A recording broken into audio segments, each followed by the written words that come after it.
Good evening, everyone. My name is Gravy, and I'm back with another poem. This is my first poem for the week of March. So I found a poem all about March.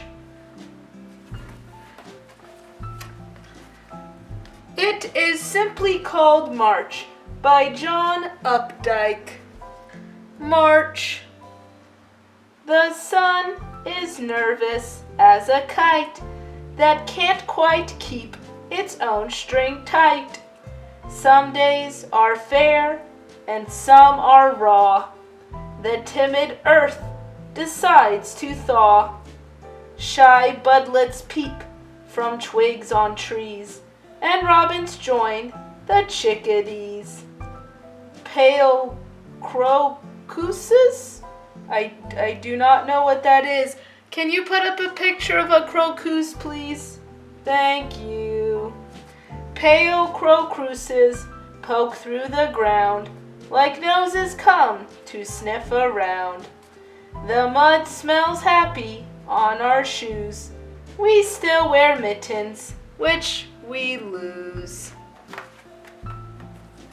This poem is a great way to describe March because it happens close to the end of winter, but right before spring. So you still have to do winter things, but there are signs of spring.